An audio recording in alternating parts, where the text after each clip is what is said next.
وعلى آله وصحبه أجمعين. اللهم ارزقنا فهم النبيين وحفظ المرسلين وإلهام الملائكة المقربين. اللهم يا فتاح يا عليم يا فتاح يا عليم يا فتاح يا عليم افتح لنا ذريتنا معرفة العلم فإنك أنت علام الغيوب. وصلى الله على سيدنا محمد نبي الأمي وعلى صحبه وسلم والحمد لله رب العالمين. Para jemaah Masjid Ikhwanul Muslimin yang dirahmati oleh Allah Subhanahu wa taala. Alhamdulillah, kita bersyukur kepada Allah yang telah memberikan kepada kita nikmat iman dan Islam, yang telah memberikan kepada kita nikmat sehat wal afiyah dan keberkahan umur, yang telah memudahkan langkah kaki kita menuju ke dalam majlis ini untuk melanjutkan daripada ta'lim kita tentang sabar anil makarih. Salawat dan salam kita sampaikan dan kita haturkan kepada junjungan kita Nabi besar Muhammad sallallahu alaihi wasallam, yang mana beliau Rasulullah telah membawa kita dari jalan yang gelap gulita menuju jalan yang terang benderang yang disinari oleh iman wal Islam. Para jamaah sekalian yang dirahmati oleh Allah Subhanahu wa taala, pengumuman insyaallah hari Ahad akan datang. Saya mohon izin karena ceramah Isra wal Mi'raj di Ketapang, Sugadane. Maka izin kepada jamaah, insyaallah pertemuan selanjutnya kita Kemudian selanjutnya untuk hari Jumat, Sabtu tetap Jumat Masjid Al-Karim, suhub Nabi Musa alaihi salam. Hari Sabtu tafsir surah Ali Imran, hari Ahadnya saja. Kemudian selanjutnya sabar alal makari yang kedua. Kalau kemarin adalah sabar akan makari ma yahsulu minallahi bila wasitah kal amrad wal afat wa dhahabil amwal wa mautil a'izzah minal aqarib wal ashab. Kalau yang pertama kemarin mendapati sesuatu dari Allah dengan tanpa perantara, ya, secara langsung, seperti misalnya penyakit atau bencana-bencana, atau hilangnya harta, atau matinya orang yang kita kasihi, atau kerabat-kerabat kita, atau sahabat-sahabat kita. Ini kan dengan tanpa perantara langsung. Tidak ada orang yang ketiga yang terlibat akan hal ini untuk menjadikan suatu ujian itu sehingga kita benci. Kemudian yang kedua, as-sabar 'alal makari, sabar dari suatu yang dibenci, yang mana itu adalah dihadapkan kepada makhluk, ma yakunu min qibalil khalq, misalnya minal adza, dari gangguan, fin nafsi, gangguan diri kita, awil irdi, atau kehormatan, awil mal, atau harta. Seorang yang mengganggu kita dari segi jiwa kita tidak senang dan kita benci, ya. Seperti Rasulullah sallallahu alaihi wasallam, bagaimana ketika beliau akan ke kota Taif, beliau disakiti, tubuh beliau, badan beliau, kalau kita melihat adalah sesuatu yang dibenci dan sesuatu yang tidak disenangi. Tapi Rasulullah sallallahu alaihi wasallam akan hal itu beliau pun sabar. Beliau pun sabar. Atau mungkin ada orang lain yang menjelek-jelekkan kita. Jelek-jelekkan kita. Kita benci. Dia benci. Kalau andai kata memang sesuatu yang dijelekkannya itu ada pada diri kita, maka seharusnya kita berterima kasih. Mungkin sesuatu itu yang mampu untuk merubah kita. Tapi kalau andai kata sesuatu itu memang tidak ada pada kita, jangan kita justru menjelek-jelekkan dia, membalas. Berarti kita dengan dia sama. Pernah suatu saat Sayyidina Abu Bakar radhiyallahu an, Sayyidina Abu Bakar, ada satu orang yang menjelek-jelekkan Sayyidina Abu Bakar, yaitu dia mencaci Sayyidina Abu Bakar. Sayyidina Abu Bakar ini dicacinya. Lalu subhanallah, Rasulullah sallallahu alaihi wasallam ada di samping Sayyidina Abu Bakar. Samping Sayyidina Abu Bakar. Begitu orang itu mencaci maki Sayyidina Abu Bakar, Rasulullah tersenyum. Begitu Sayyidina Abu Bakar Siddiq radhiyallahu an mengembalikan makian itu, maka Rasulullah langsung lari. Sayyidina Abu Bakar langsung mengejar kepada Nabi Muhammad sallallahu alaihi wasallam. Ya Rasulullah, ketika tadi saya dicaci, kenapa engkau tersenyum? Tapi ketika saya membalas daripada cacian itu, justru engkau pergi. Maka Rasulullah menjawab, wahai Abu Bakar, ketika engkau dicaci, aku melihat malaikat itu berkumpul mendoakanmu. Tapi ketika engkau membalasnya, malaikat itu pun lari dan aku pun lari. Lihat, bagaimana kalau kita dicaci oleh orang. Kalau suatu keburukan itu benar, kita terima kasih. Ya, kita terima kasih. Suatu saat terjadi kepada seorang sajjad, ahli sujud, sampai digelar dengan ahli sujud, yaitu Al-Imam Ali Zainal Abidin. Al-Imam Ali Zainal Abidin, beliau dijelek-jelekkan, dicaci maki, dijelek-jelekkan beliau. Pada saat beliau dijelek-jelekkan dengan kata-kata yang begitu tercela, tampak berseri dari wajah Imam Ali Zainal Abidin di hadapan orang yang menjelek-jelekkan itu, dan kemudian tersenyum Imam Ali Zainal Abidin. Bahkan beliau mengatakan, apa yang kau tahu tentang celaku? Justru tercelanya aku lebih daripada yang kau tahu. Lihat ketawaduan Imam Ali Zainal Abidin. Padahal beliau adalah orang yang terkenal dengan ibadahnya kepada Allah. Imam Ali Zainal Abidin sajjad, ahli sujud. Ya. Pada saat beliau dijelekkan seperti ini, dicela seperti ini, justru senyuman yang keluar daripada beliau. Masya Allah. Ya. Maka ini adalah sabar suatu yang dibenci. Ya. Sabar suatu yang benci, yang kiranya dapat menjatuhkan dalam suatu kehormatan beliau sebagai cucunya Rasulullah sallallahu alaihi wasallam. Akan tapi beliau bukan menjadikan itu adalah semakin jatuhnya kehormatan beliau, tapi semakin menjadikan kebaikan di hadapan Allah Subhanahu wa taala. Karena orang yang mencaci sama saja dia memindahkan pahalanya kepada kita. Dia pindahkan pahala kita. Ya. Dan kita kalau benci balas dengan kebencian itu tidak akan pernah ada selesainya.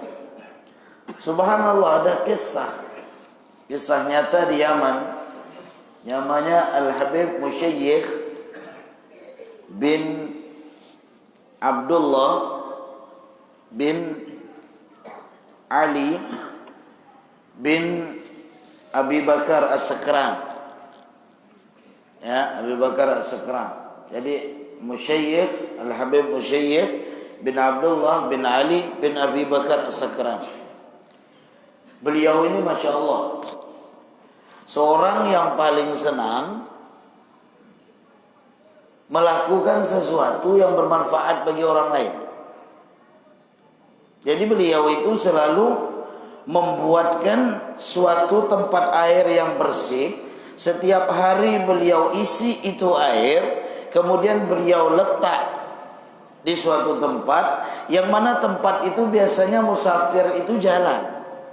Musafir itu jalan. Maka begitu musafir itu kan gurun pasir, susah cari air, maka mereka ketika dalam keadaan haus, mereka akan minum melewati daripada air yang disiapkan oleh Habib Musyayikh tadi.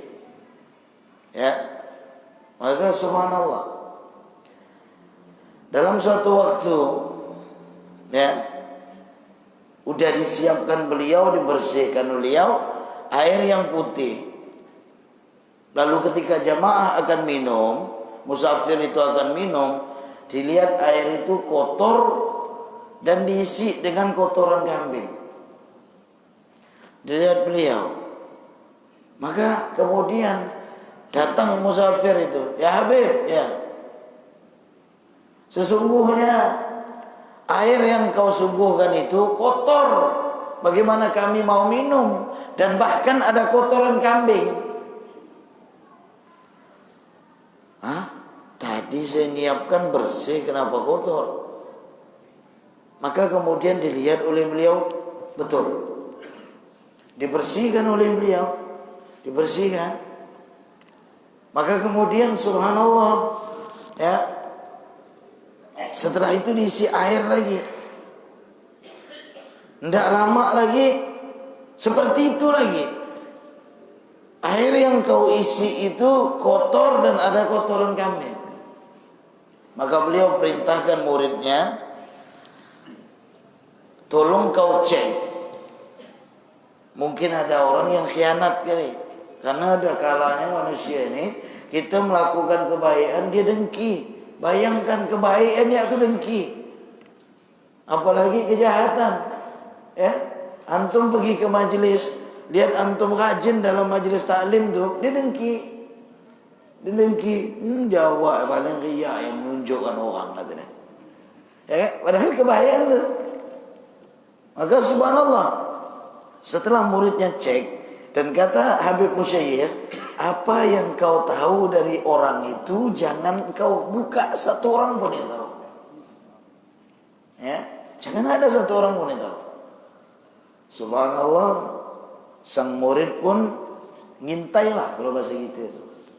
Begitu diintai, ternyata betul orang bawa kotoran dan dimasukkan di dalam itu. Subhanallah, datanglah sang murid ini, "Wahai guru, wahai Habibi Musyayikh, ya, ternyata apa yang kau ucapkan adalah benar. Yang antum katakan itu adalah benar, bahwasanya ada orang yang berkhianat membawa kotoran di air yang bersih itu, sehingga orang lain tidak bisa minum. Dan mohon maaf wahai Habib, yang melakukan itu adalah sepupu antum. Yang melakukan itu adalah sepupu antum." Kan biasa nih, kalau cobaan musuh kita tuh, orang yang benci dengan kita tuh di kalangan keluarga kan biasa. Ya, biasa tuh. Lihat bagaimana akhlak beliau ketika mendengar yang melakukan itu adalah sepupu antum. Kalau antum ayuhal jamaah udah mau berbuat baik, ternyata dia yang khianat, dan khianat itu keluarga antum, kira-kira gimana? Saya yakin kalau saya lihat wajah ikhwanul muslimin ini semuanya mendoakan yang baik, insyaallah. Ya, tak tahu baiknya dari segi apa kita. Maka Habib Musyayikh kumpulkan semua anak-anaknya, dikumpulkan semua anak-anaknya. "Wahai anak-anakku, ya, Terakhir kapan kita tidak silaturahmi dengan ente punya ami? Ente punya ami, ente punya paman itu. Tadi ini sepupunya. Terakhir kapan kita silaturahim ke rumah dia? Oh abah, memang udah lama abah kita tidak silaturahmi ke rumah dia. Masya Allah, kata abahnya, kita berdosa, kita ini salah. Kenapa kita tidak silaturahim? Ente punya paman itu, ente punya ami, harus ente pergi silaturahmi itu. Nanti kita ramai-ramai ya, kita pergi silaturahim. Anak-anakku, apa yang bisa kau bawa, bawa untuk pergi silaturahim. Dibawanya buah, dibawanya makanan dan sebagainya. Subhanallah. Pergi ke rumah sepupunya tadi, yang khianat itu. Assalamualaikum. Waalaikumsalam. Masuk. Kaget. Sepupu yang tadi itu terkejut. Habib Musyayikh, kira sepupunya kan mau nyerang nih. Orang terkejut tu dah nampak dia bersalah. Jadi kau tengok orang bersalah dari muka ya ketahuan. Kalau dia bibir banyak goyang-goyang, ni ada ni, ya kan? Mengkejut dia. Subhanallah, Habib Musyayikh bin Abdullah bin Ali bin Abi Bakar As-Sakran, sama sekali beliau tidak ada dengan wajah kebencian. Ya Allah, sepupu ana dipeluknya beliau.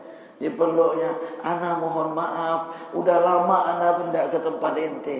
Udah lama ana tidak silaturahim tempat ente. Ana rindu dengan makanan yang dibawakan ini. Dengan makanan buah-buahan yang dibawanya itu. Peluk dengan menampakkan dan menunjukkan bahwa beliau itu betul-betul berdosa tidak silaturahim dengan sepupunya. Subhanallah. Ya. Maka sampailah beliau itu pulang. Sampai beliau itu pulang.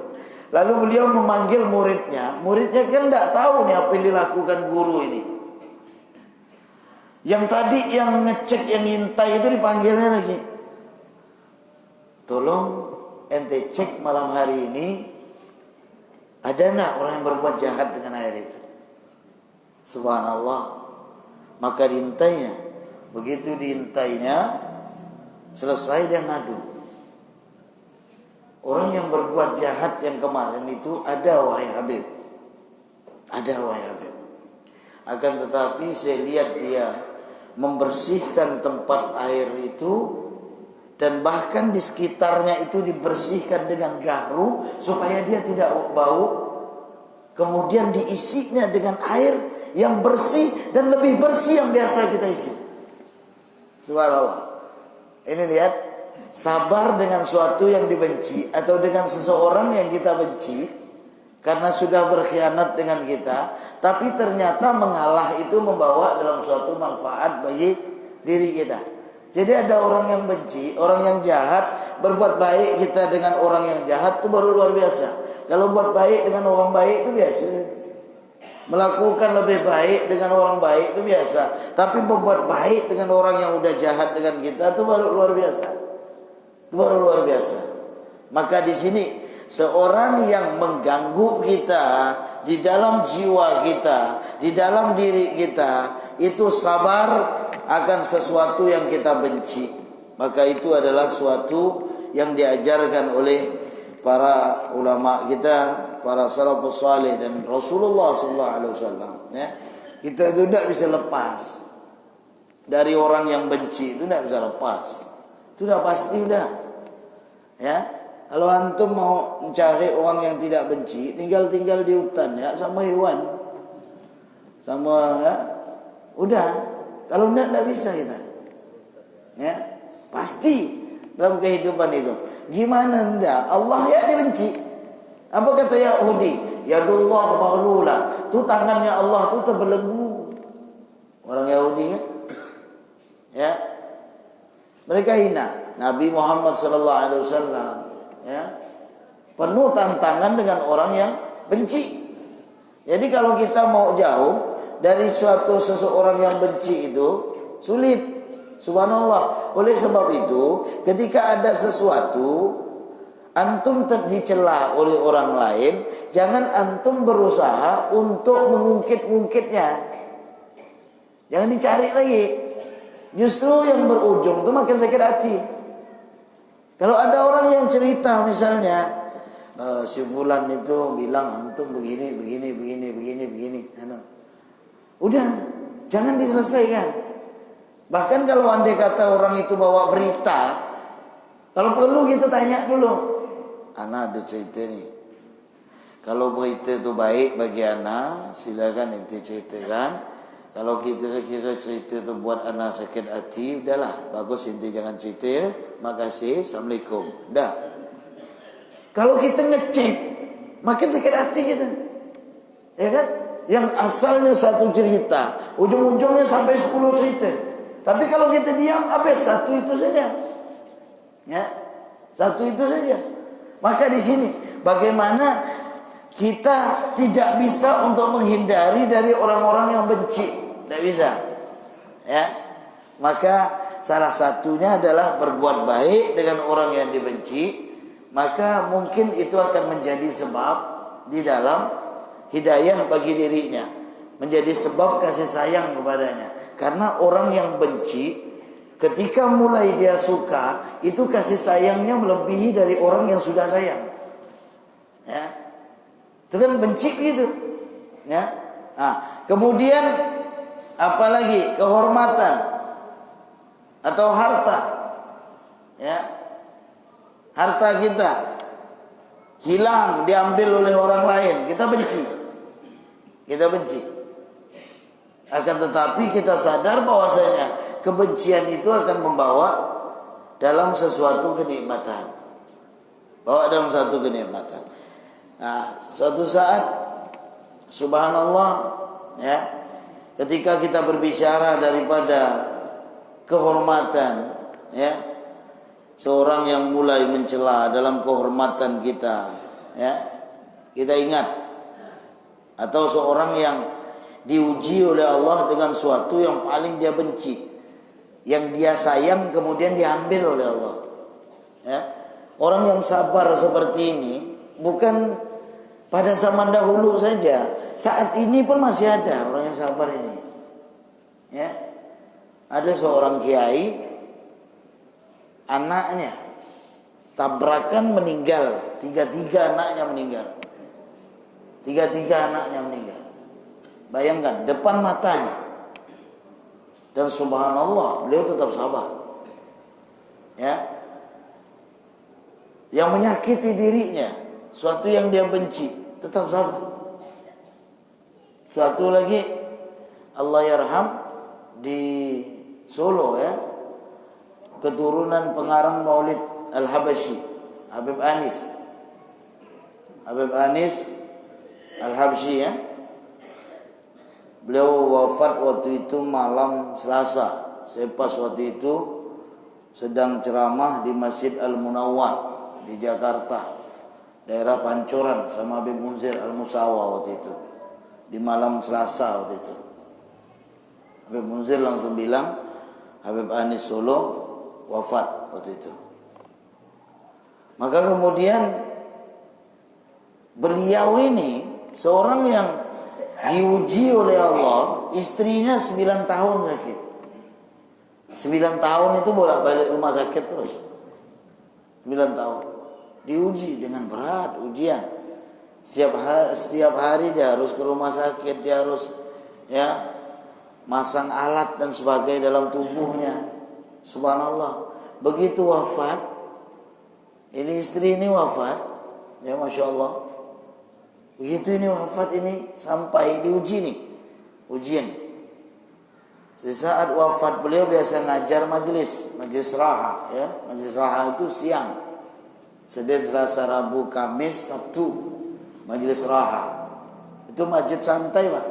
Majelis santai, setengah 12 sampai setengah 1. Setelah itu salatul zuhur. Ya. Maka kemudian ketika istrinya meninggal dunia, kelakuan dalam keseharian, yaitu perbuatan dan kegiatan dalam keseharian, sama seperti sebelum meninggal. Ini kan luar biasa nih, Pak. Ini kan luar biasa. Ya. Kalau kita ada kok abah meninggal keluarga meninggalkan. Ini nih ngajar pun tidak fokus gitu. Ngajar tidak fokus. Subhanallah. Ini tidak. Tetap pada posisi beliau. Ini sabar. Ini sabar. Ya, yang masih hidup kembali Al-Habib Umar datang lapor, wahai Habib, anak antum meninggal. Alhamdulillah.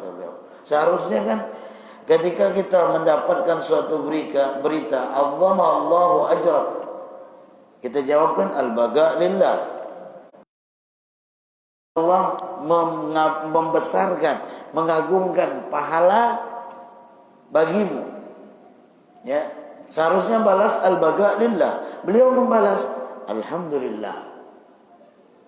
Orang kalau lihat, ya Allah, udah dalam musibah macam ini ngucapnya alhamdulillah. Bukan berarti alhamdulillah itu senang dengan suatu ujian itu, tapi sadar bahwa ini suatu yang menyakitkan dalam batin saya, hilangnya putri yang tercinta saya, tapi saya sadar bahwasanya ini adalah dari Allah Subhanahu wa taala. Ya, innal aina ya la tadma wa innal qalba la yahzan wa inna lillahi wa inna ilaihi raji'un. Ya, sesungguhnya mata ini pasti sedih. Tidak ada orang yang tidak sedih ketika diuji, itu begitu sedihnya. Suatu yang berkaitan dengan diri kita sendiri, ketika itu mulai jatuh, betapa sedihnya kita. Ya, wa innal qalba la yahzan, dan hati itu pasti bersedih. Pasti bersedih. Tapi menyadarkan kepada kita, inna lillahi wa inna ilaihi raji'un, sungguhnya kita ini milik Allah dan pasti akan kembali kepada Allah. Udah selesai. Innal qalba la tadma, ya, sesungguhnya innal aina la tadma, sungguhnya air mata itu pasti akan jatuh. Semuanya dirasakan. Bagaimana dengan Rasulullah sallallahu alaihi wasallam? Nabi Muhammad menangis. Ya, ketika meninggalnya anak beliau, ada anak Nabi Muhammad namanya Ibrahim. Namanya ini Ibrahim. Saking senangnya Rasulullah begitu Ibrahim itu lahir, rumah-rumah sahabat itu digedor. Rumah sahabat digedor. Assalamualaikum, alhamdulillah saya dapat anak ini. Ibrahim, saya dapat anak. Bahagianya Rasulullah itu. Datang lagi, itu keliling Nabi Muhammad di kota Madinah, itu keliling untuk memberitahukan bahwa beliau itu dapat anak. Anak laki-laki beliau namanya Ibrahim.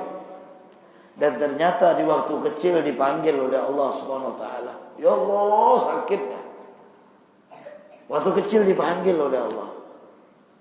Menangis, Rasulullah SAW menangis. Sayyidina Umar pernah mengatakan kepada Nabi, "Atabki ya Rasulullah? Apakah engkau menangis?" Gimana jawaban Nabi Muhammad? "Innallaha ja'ala rahmata fi qulubil mu'minin." Allah memberikan rahmat di dalam hati orang-orang mukmin. Nangis, tapi bukan nangis menunjukkan suatu penyesalan. Alangkah cintanya Nabi Muhammad dengan anak beliau, dan ternyata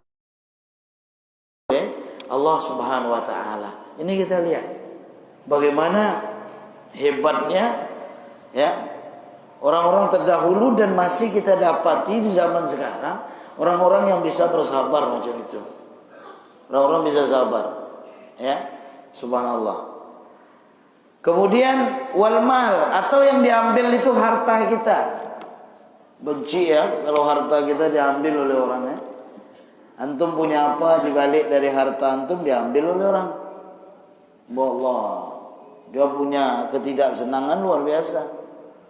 Ya, tapi jangan sampai antum jadikan itu suatu benci yang mendalam sehingga membuatkan antum itu dendam. Ya, jangan. Karena yang diambil ini semuanya dalam hal dunia. Yang diambil ini hal dunia. Yang diambil ini adalah harta, ya udah. Harta kita ketika mau diambil oleh Allah, ya diambil, udah selesai. Kenapa kita harus pusing? Sementara kita lahir di dunia ini tidak punya harta. Lahir kita di dunia ini tidak ada apa-apa. lahir kita di dunia ini dalam keadaan lapar, sehingga diingatkan oleh Rasulullah sallallahu alaihi wasallam di dalam hadisul qudsi dari Abi Dzar yang Muslim. Hadisul qudsi, qala Allah tabaraka wa taala, ya ibadi inni haramtu dzulma ala nafsi wa ja'altuhu haraman bainakum fala tadhalamu wa ya ibadi innakum dhal illa man hadaituhu fastahduni ahdikum wa ya ibadi kullukum jai' illa man at'amtuhu fastat'imuni at'imukum wa ya ibadi innakum ar illa man kasautuhu fastaksuni aksukum wa ya ibadi innakum tukhti'una bil-laili wan-nahar wa ana aghfiru dzunuba jami'an fastaghfiruni aghfir lakum. Kata Allah Subhanahu wa taala dalam hadis al-qudsi, wahai hambaku, kata Allah, wahai hambaku, ya,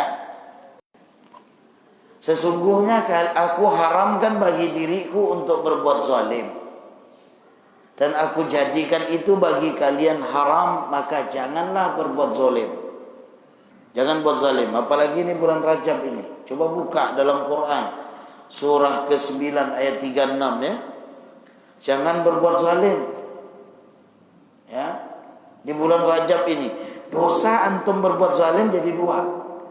Dilipat gandakan dua, dan ini dikatakan oleh Al-Imam Ibnu Abbas radhiyallahu anhuma. Ya. Lalu wahai hambaku, kata Allah, sesungguhnya kalian itu sesat, maka mintalah hidayah kepadaku, aku akan memberikan kepada kalian hidayah, petunjuk. Bukan hak kita petunjuk tu. Kalau ndak saya ya orang tu, mana dia bisa tobat? Itu bukan haknya kita. Itu haknya Allah. Kita tidak bisa merubah. Ya. Tidak bisa kita merubah. Itu haknya Allah.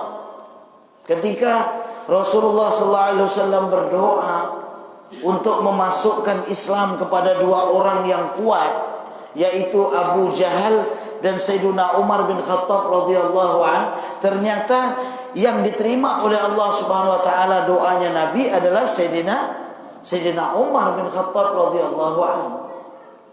Dan Sayyidina Umar ini orang yang keras, kita tahu. Tapi setelah masuk Islam, lembut hati Sayyidina Umar itu. Lembut hati Sayyidina Umar. Bahkan beliau kalau berjalan itu ingin cari siapa yang celah beliau. Ada tak yang celah saya? Dicarinya orang yang celah itu, supaya yang celah beliau terus. Ya, karena di balik celaan orang lain itulah membenahi dari kekurangan saya. Kata Sayyidina Umar bin Khattab radhiyallahu anhu. Jadi kalau Sayyidina Umar, kalau ada orang celah beliau, beliau kasih hadiah tu orang dan terima kasih. Jadi kalau wahai Umar, ada orang mencela engkau, siapa? Sayyidina Umar pergi, datang. Makasih, kata Sayyidina Umar. Dah. Kita begitu dicela orang, Syanuk ya begitu. Dia cerita bilang ente begini. Alah, dia tu mau tahu lebih parah lagi dia tu yang ada begini anak. Justru kita ujung-ujung dia menceritakan aib dia lebih parah dari apa yang diceritakannya dengan kita, kan gitu. Sayyidina Umar itu diceknya siapa yang celah beliau, makasih. Udah, cari lagi siapa, makasih. Karena beliau selalu mencari nasihat, dan ingin mengunci. Dan subhanallah, kerasnya Sayyidina Umar itu kan luar biasa. Beliau datang pergi bawa pedang, ingin bunuh Rasulullah SAW, ingin dibunuhnya Nabi Muhammad. Mana Muhammad? Ingin bunuh. Di dalam perjalanan dapat berita, wahai Umar, ya, adik engkau masuk Islam. Oh, adik engkau masuk Islam. Dan saat ini dia sudah sedang berada di rumah, sedang belajar Quran sama suaminya. Yang asalnya Sayyidina Umar ini ingin membunuh Rasulullah, mau pergi ke rumah Nabi Muhammad dengan pedangnya ini, maka berbalik arah, pergi ke rumah adiknya.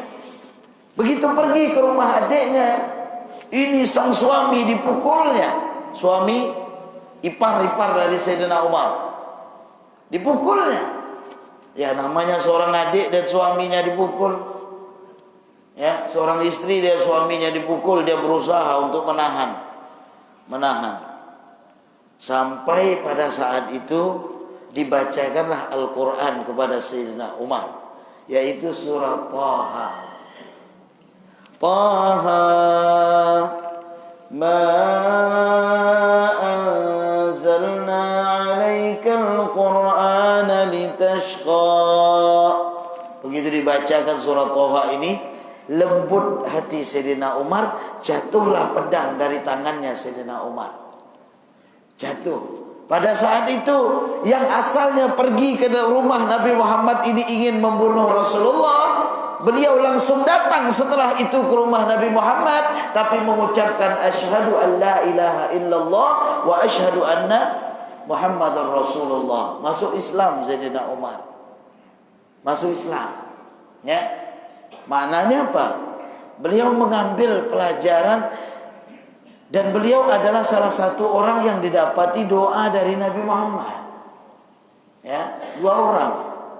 Abu Jahal tidak dapat, yang dapat Sayyidina Umar. Ya. Di situ Allah Subhanahu wa taala memberikan ujian dengan suatu yang kita benci, tapi jangan kita menganggap suatu yang kita benci itu adalah musibah bagi kita semuanya, atau suatu yang menyakitkan bagi kita. Semuanya memiliki dalam suatu hikmah. Maka yang dijelaskan oleh beliau Al-Habib Abdullah bin Alawi Al-Haddad Al-Hadrami Al-Syafi'i, beliau mengatakan, kalau ingin mendapatkan dalam suatu kesempurnaan dalam sabar, sabar dalam gangguan jiwa, sabar pada kehormatan kita diambil, sabar dari harta kita, ingin kita dapat itu, maka tahanlah jiwa kita dari sesuatu yang kita benci dari gangguan itu. Tahan jiwa kita, walaupun geram ini dah luar biasa, tapi kita mampu untuk menahan. Ya. Nah, kemudian ingkana musliman, jika memang itu muslim, dan Nabi Muhammad segala sesuatu yang berkaitan dengan beliau, kalau dalam jiwa beliau Nabi sabar. Kalau antum baca sejarah sabarnya Nabi Muhammad, itu semua yang berkaitan dengan diri beliau. Kalau beliau disakiti sabar, tapi kalau agama yang disakitin tidak pernah lah. Antum baca sejarah manapun Nabi tidak sabar. Ada orang mengejek-ngejek Rasulullah SAW atau mengejek kepada agama, Nabi tidak diam. Kalau yang diejek itu dirinya Nabi, diam Rasulullah. Ya, diam. Doakan saja misalnya pada saat ini saudara kita muslimin di India sedang dihantam, udah kita doakan saja, mudah-mudahan orang-orang Hindu India itu diberikan kesadaran. Tidak cukup, cari jalan suatu yang dapat menghentikan mereka. Maka alhamdulillah begitu lihat dari Pakistan, dari Bangladesh kumpul umat Islam ramai-ramai ke India. Oh, itu kan bagus. Biar ada sawan. Ya, apa yang bisa untuk kita lakukan kepada mereka? Bukan hanya dengan doa. Doa itu suatu yang paling lemah. Suatu yang paling lemah. Kalau udah tidak kuat benar, baru kita dengan doa. Itu kalau berkaitan dengan agama atau saudara. Tapi kalau jiwa diri sendiri berusaha diajarkan oleh Nabi Muhammad untuk bersabar dan wa'an hubbis syarr lahu. Nah, menahan untuk melakukan keburukan lagi kepada orang yang sudah melakukan keburukan kepada kita. Ya. Kemudian waqafil lisan 'anid du'a alaih, dan menjaga lidah kita tuh supaya tidak mendoakan keburukan kepada orang yang telah melakukan keburukan kepada kita. Ya. Tadi saya sudah jelaskan petunjuk itu Allah yang punya. Kita doa aja. Wa ya ibadi, kata Allah, wahai hamba-hambaku, belum saya lanjutkan hadisnya. Hadis qudsi ini. Sesungguhnya kalian itu dalam keadaan lapar, maka mintalah makanan kepadaku, aku akan beri kalian makanan. Kita kan lapar nih. Waktu kecil tuh lapar. Ya Allah, bayi itu kalau lapar cuma bisa nangis ya. Dah. Tahulah kita bahwa dia lapar. Siapa yang mengajarkan kita bahwa bayi itu nangis itu lapar? Tidak pernah orang mengira bayi itu nangis itu sakit, pasti bayi itu lapar. Ya, subhanallah.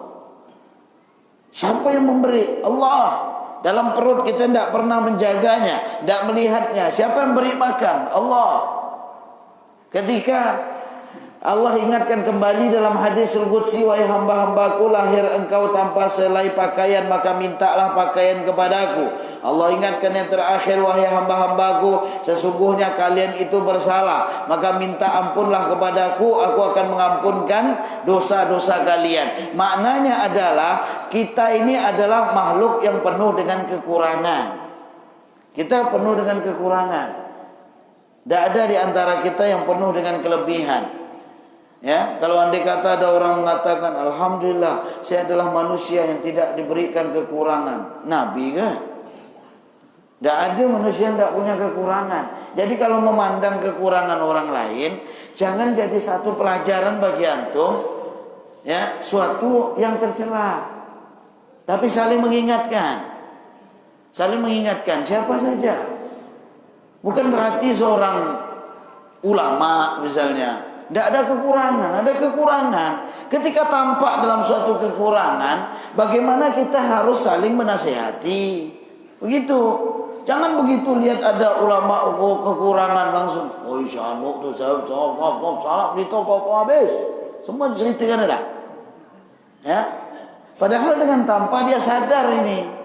Tanpa dia sadar, sang ulama itu adalah manusia juga yang diberikan oleh Allah kekurangan.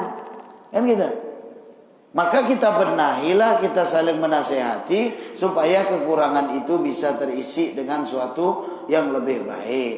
Maka Allah Subhanahu wa taala sudah memberikan dalam suatu ganjaran, faman afa wa aslaha fa ajruhu 'ala Allah innahu la yuhibbuz zalimin.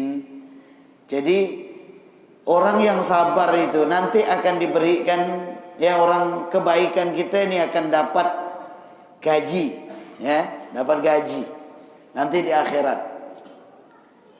Ini orang yang sholat, ini gaji ente selama sholat, istilahnya gitu nama dunia. Wah, ini orang yang apa, yang melakukan puasa, wah ini hadiah ente dapat. Itu sabar, itu tidak bisa terukur. Yang paling besar gajinya nanti orang-orang yang sabar, ya, orang-orang yang sabar. Yang lain itu masih diukur, sholatnya masih diukur, orang pahala sholat tuh. Ya, tapi sabar pun masuk bagian sholat. Jangan lupa ya, 3 sabar, 4 sabar itu.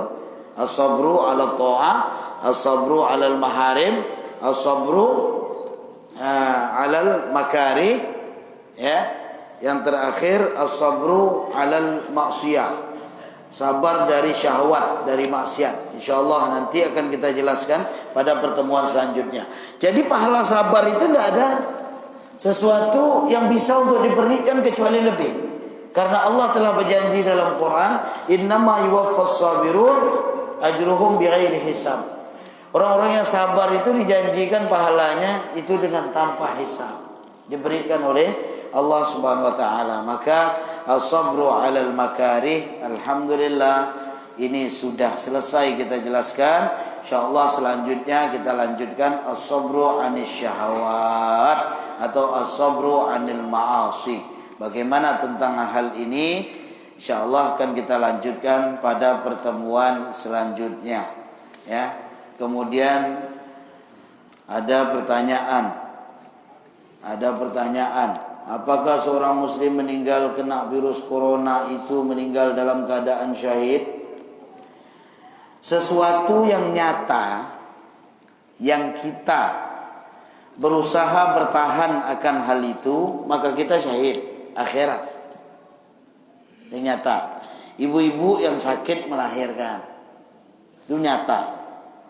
Di suatu negeri kita berjuang dengan perjuangan kebaikan, Bapak Ibu sholat, udah yakin bahwasanya virus corona itu tidak akan datang dengan dekatnya diri kita kepada Allah.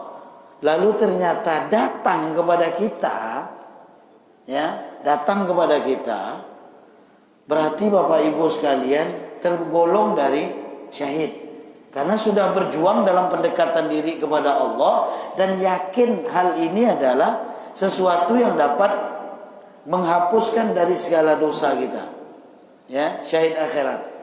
Jadi masalah virus corona ini, ya, tadi malam dapat ada di Yarsila, ada di Karitas Bakti yang kena corona, kena ini. Ya. Ini antum boleh waspada, tapi jangan terlalu menyikapi gitu. Jangan terlalu menyikapi. Ini bahaya corona ini. Bahayanya akan ibadah. Saya kemarin dikirimkan kawan video dari Kuwait. Sampai nangis tukang azan tuh. Tidak ada orang ke masjid. Karena takut virus corona. Ya, nangis tukang azan tuh. Gitu lah. Hayya 'alas shalah.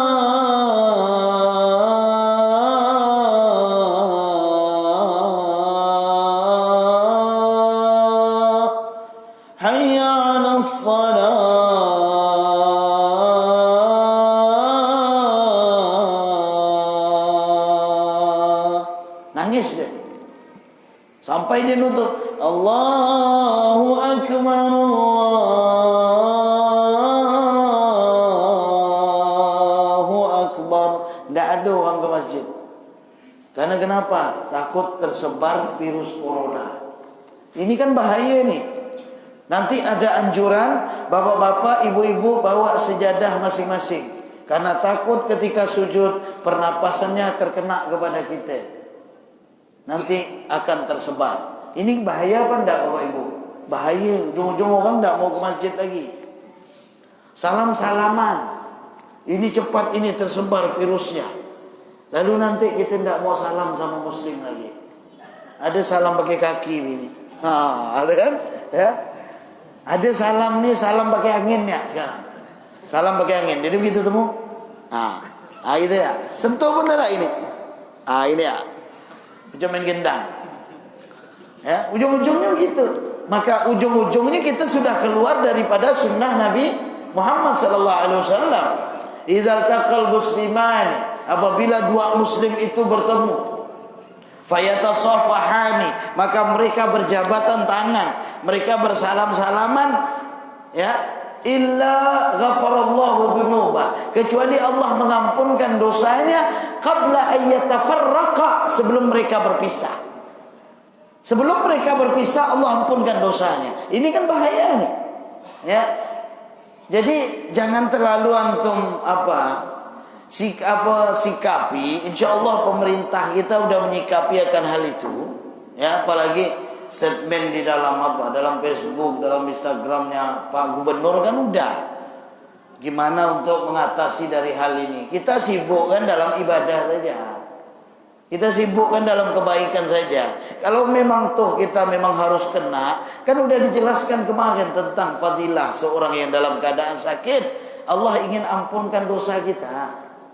Allah ingin ampunkan dosa kita. Yang jelas, Nabi Muhammad udah membuka solusi untuk kita berdoa kepada Allah Subhanahu wa taala. Nabi ada ngajarkan kita doa. Dalam hadis riwayat Imam Abu Daud, kemudian diriwayatkan oleh Imam Ahmad, ya, Allahumma inni a'udzubika minal baras wal junun wal judham wa min sayyi'il asqam. Allahumma inni a'udzubika minal baras, pakai shad ya, minal baras wal junun wal juzam wa min sayyi'il asqam. Itu doanya ya. Itu doanya. Kemudian yang kedua, Nabi ngajarkan kita kalau sakit baca bismillah 3 kali. Bismillahirrahmanirrahim, bismillahirrahmanirrahim, bismillahirrahmanirrahim. Setelah itu pegang tempat yang sakit itu, baca a'udzu a'udzu bi'izzatillah wa qudratihi min syarri ma ajidu wa uhadir. A'udzu bi'izzatillah wa qudratihi min syarri ma ajidu wa uhadir. Ya, itu doa kalau kita dihindarkan oleh Allah Subhanahu wa taala dari penyakit, terutama corona saat ini. Kalau antum mau tambah boleh. Allahumma inni a'udzubika minal baras wal junun wal juzam wal corona wa min sayyi'il asqam. Tapi sayyi'il asqam itu udah masuk bagiannya dari bagian corona itu.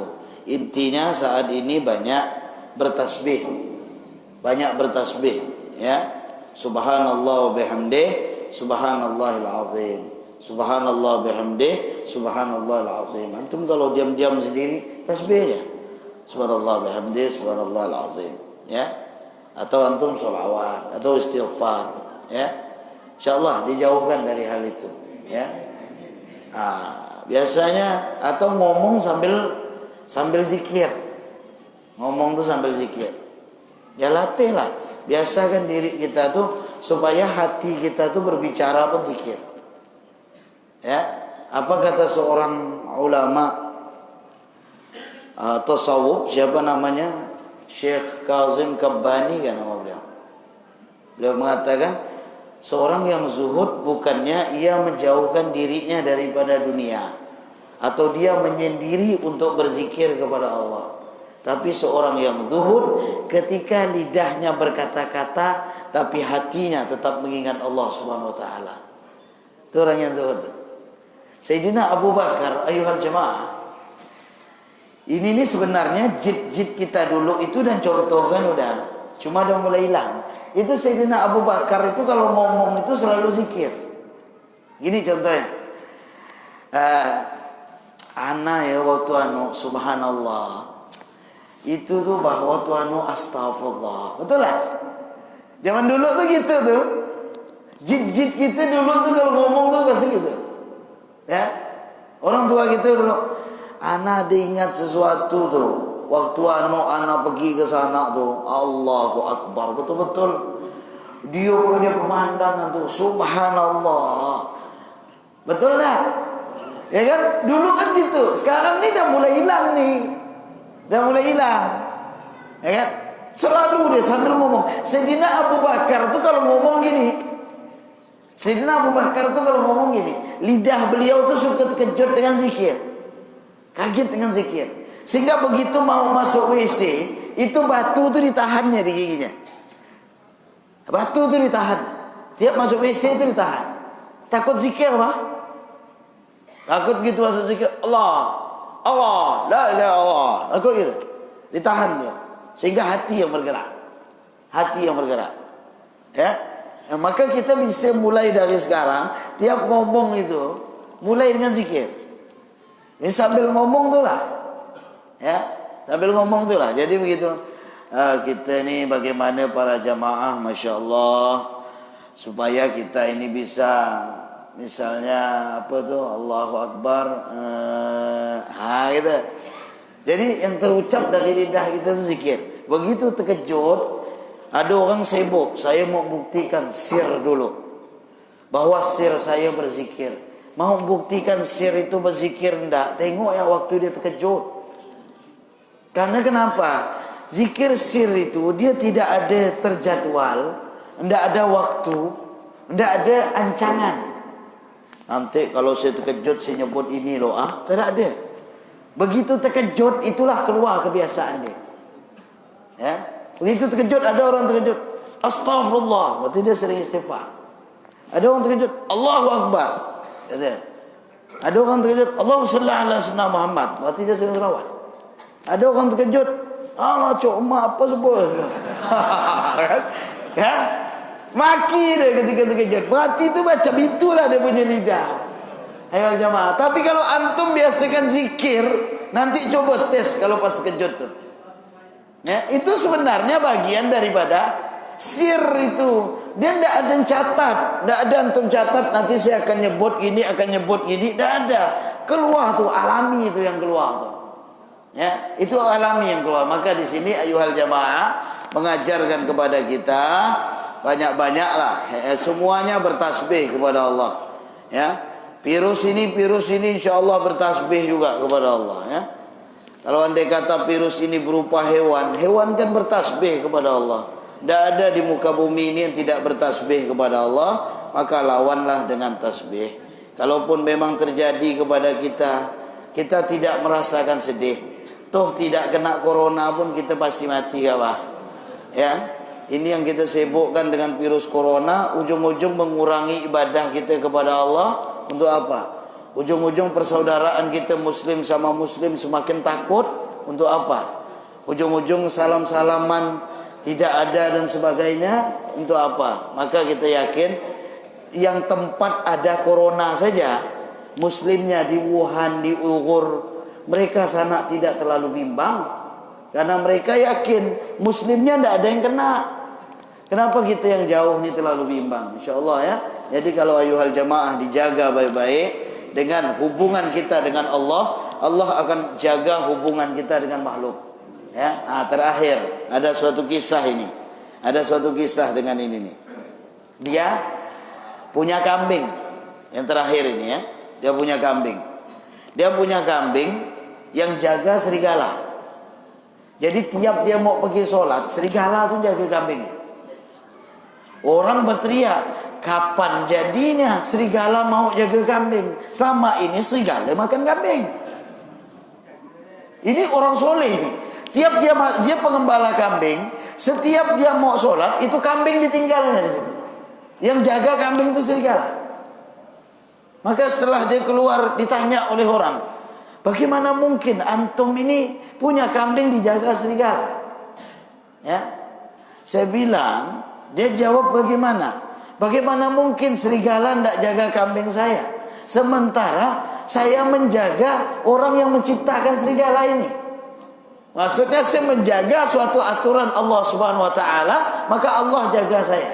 Ini dalam hadis yang diucapkan ini ada dalam hadis dari Ibnu Abbas yang diriwayatkan oleh Imam Tirmidzi. Apa kata Rasulullah ketika melakukan perjalanan dengan Ibnu Abbas dengan keledai? Saat itu Ibnu Abbas masih kecil.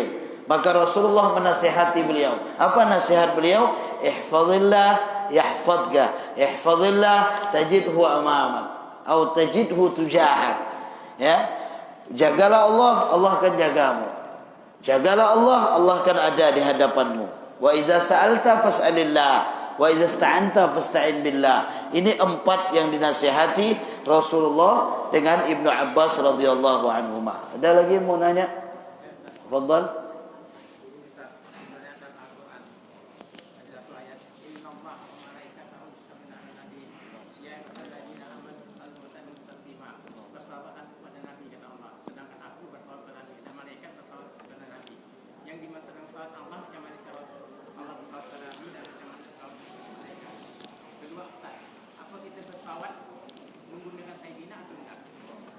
Ya.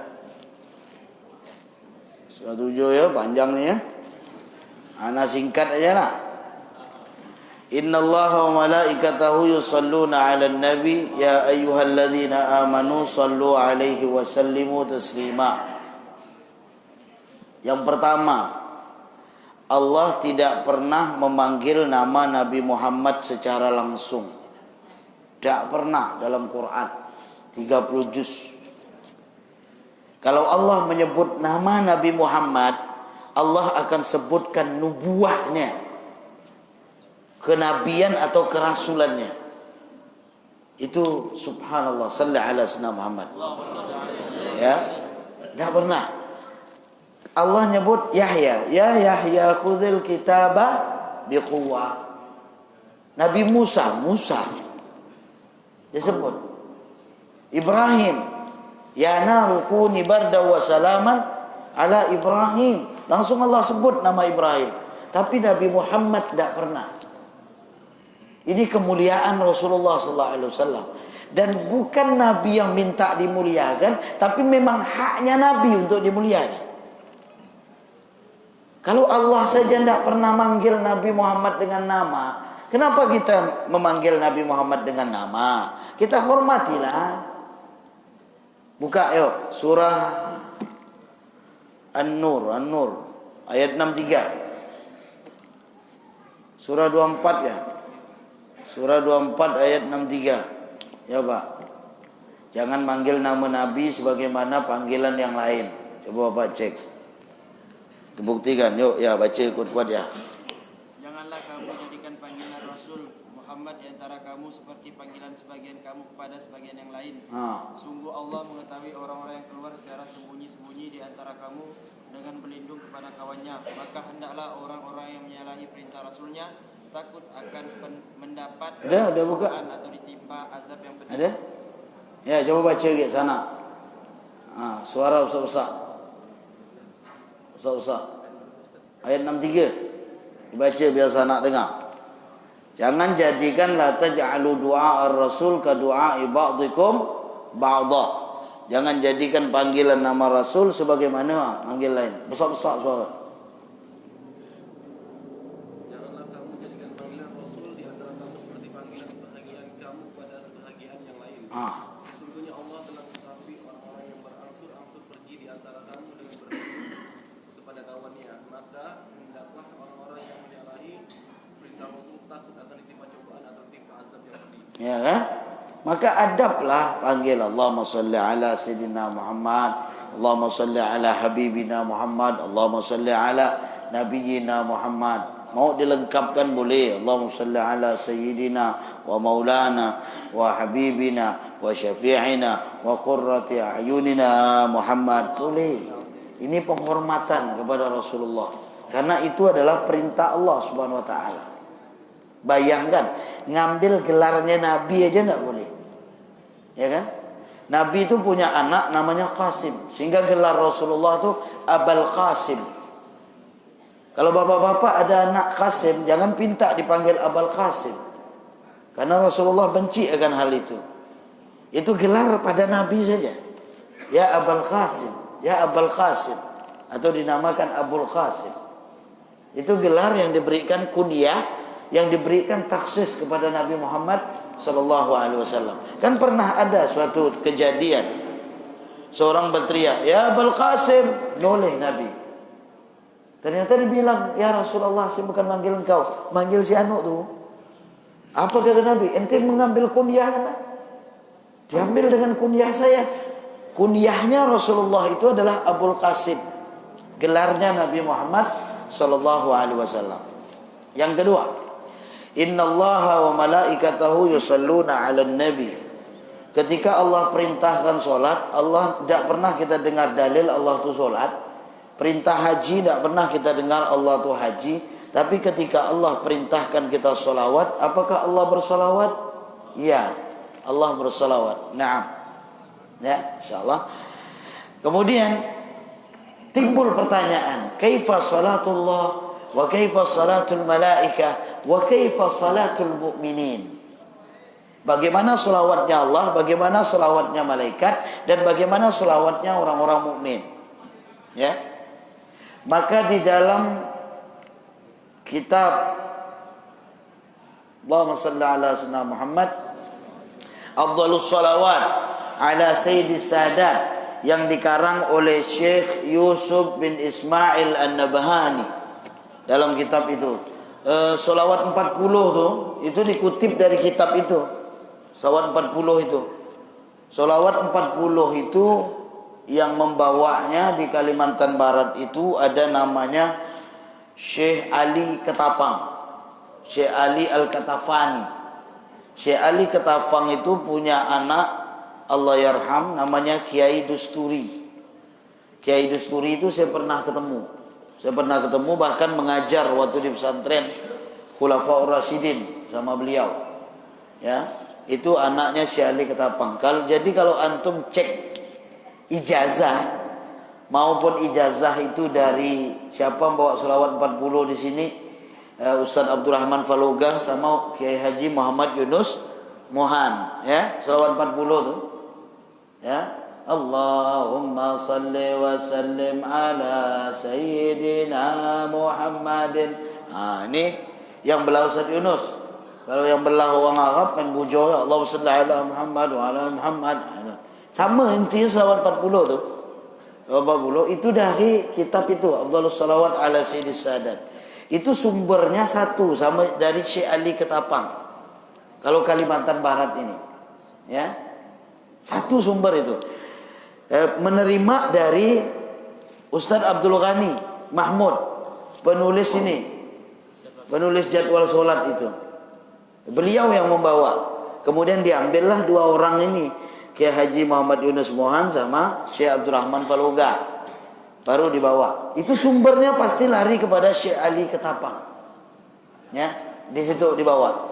Salawat 40 itu. Dalam kitab Syekh Yusuf bin Ismail An-Nabhani menjelaskan bagaimana salawatnya Allah kepada Nabi Muhammad.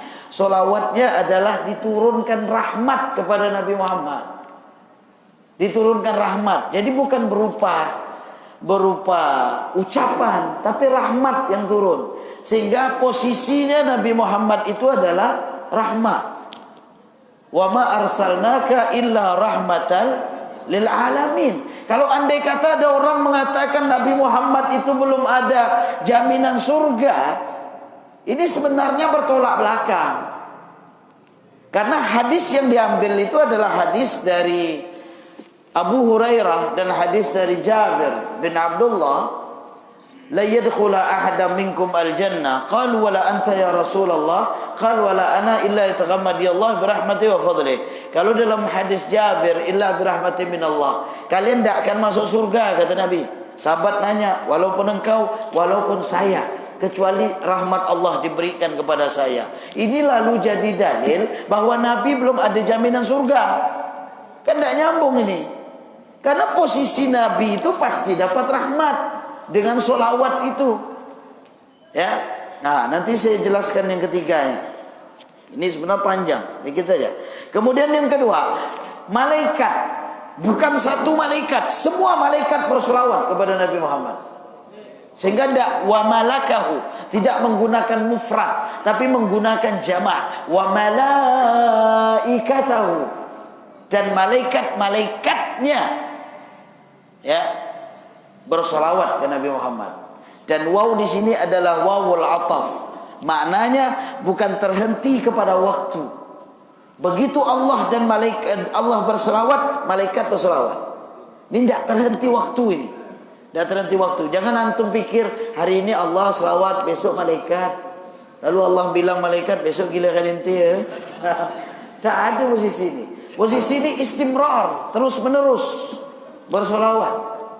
Terus menerus bersolawat. Bagaimana solawatnya malaikat? Solawatnya malaikat itu adalah istighfar. Solawatnya malaikat istighfar. Ada juga ulama yang menulis bahwasanya solawatnya malaikat kepada Nabi Muhammad cukup dengan mengucapkan sallallahu ala sayyidina Muhammad. Atau tidak pakai sayyidina pun tidak apa-apa.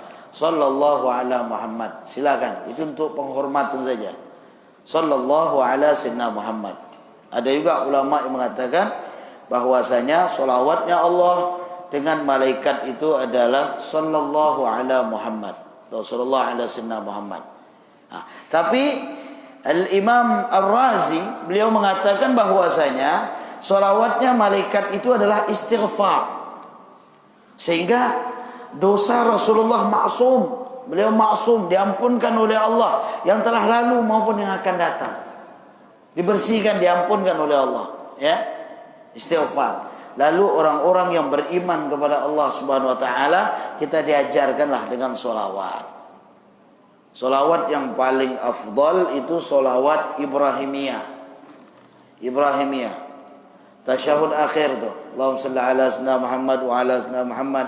كما صليت على سيدنا إبراهيم وعلى سيدنا إبراهيم وبارك على سيدنا محمد وعلى سيدنا محمد كما باركت على سيدنا إبراهيم وعلى سيدنا إبراهيم في العالمين إنك حميد مجيد. Kenapa selawat ini jadi utama? Karena seorang sahabat nanya kepada Nabi Muhammad, tidak salah saya Abdullah bin Mas'ud, nanya, ya Rasulullah, qad arafna kaifa nusallim alaika, kami sudah tahu bagaimana cara salam kepadamu. Wa kaifa nusalli alaika ya Rasulullah, bagaimana kami bersolawat kepadamu ya Rasulullah. Maka Rasulullah mengajarkan solawat ini. Kemudian inti daripada solawat ini adalah apapun yang kita tawassulkan untuk Nabi Muhammad yang berbentuk solawat itu diijabah oleh Allah Subhanahu Wa Taala. Apapun. Allahumma salli ala sayyidina Muhammadin tibbil qulubi wa dawa'iha, sampai itu. Ada lagi solawat, ini solawat para ulama ini yang ngarang ini bukan sembarang karang. Mereka mimpi Nabi Muhammad. Ada seorang Qutbul Aqtab, ya, waliullah di kota Yaman, Al-Habib Abdullah bin Syahab. Mungkin ada jamaah udah pernah ketemu, ya. Abah Ishaq mungkin udah pernah ketemu, ya. Yang mana? Kawan. Tanya Habib Hafiz itu. Nah, itu pernah ketemu. Itu beliau punya anak namanya Muhammad. Apa kata beliau? Ma sammaitu Muhammadan illa ra'aitu Muhammadan ala ra'si. Aku tidak namakan dia dengan nama Muhammad kecuali aku melihat Nabi Muhammad ada di atas kepalanya. Lihat para waliullah itu, kekasih Allah, yang mereka memang dengan kecintaan mereka kepada Nabi Muhammad mendapatkan kedudukan mereka. Maka para ulama mengarang solawat. Itu mimpi Rasulullah semua.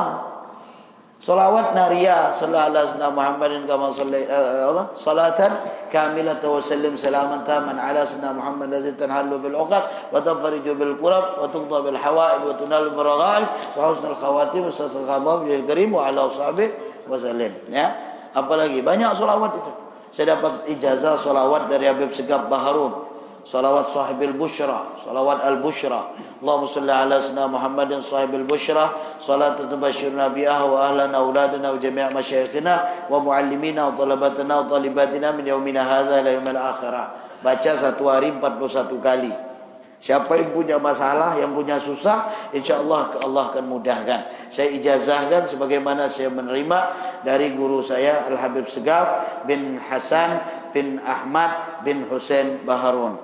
Ya, insyaallah. Kemudian yang terakhir yusallun. Terus menerus itu dalilnya dari mana? Dari yusallun. Yusallun itu fi'il mudhari yang menunjukkan al-hadir awil mustaqbal, menunjukkan saat ini atau akan datang. Maka Allah dan malaikat senantiasa bersolawat kepada Nabi Muhammad. Ya Rabbana tarafna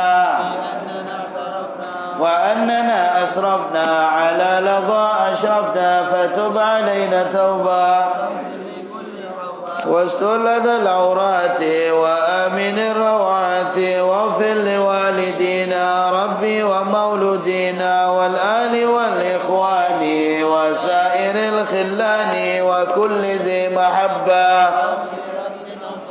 والمسلمين أجمع آمين ربي أسمع فضلا وجود منا بالمصطفى الرسول نهضى بكل سهول صلى وسلم عليه عد الحب وآله وصحبه عدد طش صحبه والحمد لله في البدء والتناهي حسبنا الله ونعم الوكيل نعم